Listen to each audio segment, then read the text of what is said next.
manutenção dos juros por um patamar baixo, por um período tão longo, forçando a barra, já operando em cenário de juro negativo e talvez aumente mais, sei lá, ninguém sabe, mas... Enfim, você está nesse time, né? Pelo que eu vi dos seus posts, você é um crítico a essa posição do Banco Central, né? Eu estou nesse time. Eu, assim, não conheço o Roberto Campos Neto. Eu conheço gente que conhece ele muito bem e todos falam muito bem dele. Então... Eu morava no mesmo prédio que ele. Eu ia para academia, eu lembro que ele corria pra caralho na esteira. É tudo que eu conheço dele. Nunca conversei um A com ele sobre economia. Não, mas eu entendo que ele seja uma pessoa extremamente inteligente, extremamente competente, e não duvido que seja. Assim, o problema que eu tenho com juros a 2% é que isso não reflete a realidade entre os nossos pares.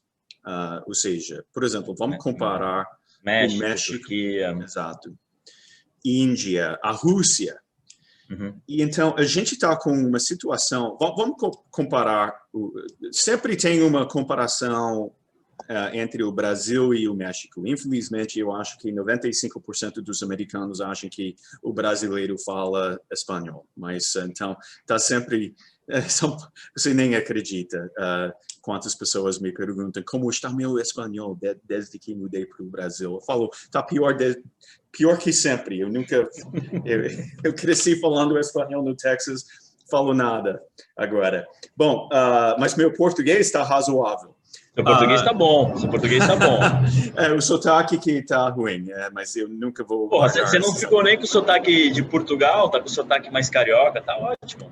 Poxa, eu posso falar com um sotaque legal português, só que aí todo mundo vai precisar do que eu falar legendado aqui. Vai precisar ser legendado mesmo. Mas então, comparando o México com o Brasil, o México, que tem, assim, o melhor parceiro do mundo que faz fronteira com ele, Estados Unidos, então tem basicamente um apoio do PIB mexicano permanente, que poxa, Estados Unidos precisa do que a gente tem, que é uma base de mão de obra barata. Exato. Então, é quase uma boia eterna do PIB mexicano. Sim, sem dúvida.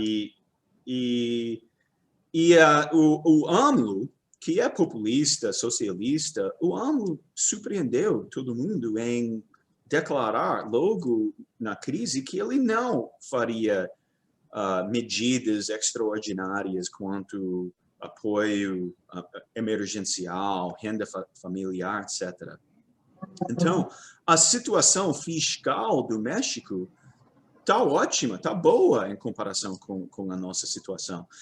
E o Banco Central do México, ele é independente, ele atua independentemente, ele tem independência. E os juros lá no México, acho que, se não me engano, estão em 4,5%. Eu lembrava de ser perto de 5%, isso aí, né? E então, porque o México entende que, poxa, ainda somos o México, ainda temos a capacidade de gerar bastante inflação, ainda tem essas pressões mais populistas que existem, e ainda tem muita incerteza, e eles não querem que a moeda deles, o peso mexicano, seja muito desvalorizada. Questão de petróleo também, questão de Pemex, tem algumas questões que não são tão diferentes que as nossas aqui. E então, o que nós fizemos aqui no Brasil? Destruímos a nossa situação fiscal. Ainda não conseguimos, como eu acho que foi o Milton Friedman, que falou não tem nada mais permanente que um programa temporário do governo, né? Então, ainda não conseguimos zerar essa questão de auxílio emergencial. E também baixamos juros para 2%. Então, o que aconteceu? A moeda foi destruída. O peso mexicano não foi destruído, não. E ao invés de ser... Estourou na moeda, né? Logicamente, né? Não tinha, Exato. tinha que escorrer para algum lugar, né? Exato. E ao invés de ser o destino do carry trade, do famoso carry trade, né? Assim, nós somos a fonte de funding, nós viramos o funding. Ou seja, carry trade, só para explicar quem não sabe o que, Assim, que é. Ótimo. Por exemplo, imagina Brasil, assim, com Selic... Brasil e Japão, né? O melhor exemplo é Japão e Brasil, que fizeram durante décadas, né? Exato. O Brasil com uma taxa Selic na média de tipo 10% ao longo dos últimos 20 anos, Japão com 0%. E aí o que o japonês conseguia fazer? Vendia iene para comprar o real e aí tipicamente aplicava em títulos públicos, NTNB, etc. Para criar, porque assim, você vende um ativo que tem custo 0, iene, para comprar um ativo que rende, e na época estava rendendo...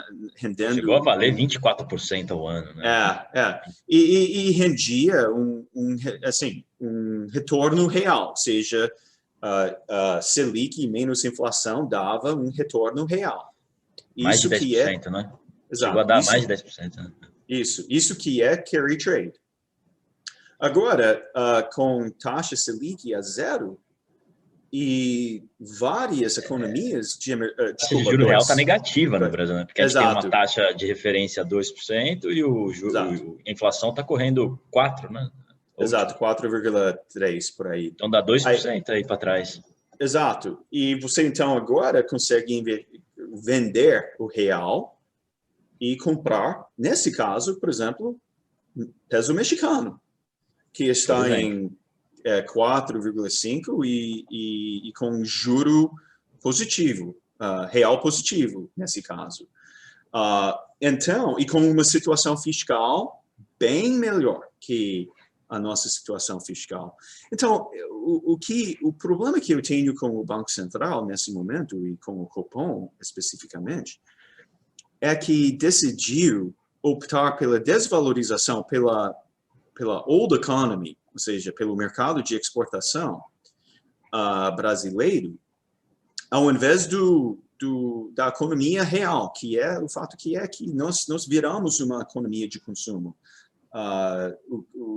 O real desvalorizando 29% em 2020 impactou negativamente bem mais as famílias brasileiras do que o benefício ficou em conseguir exportar mais produtos para o exterior. Eu entendi seu ponto.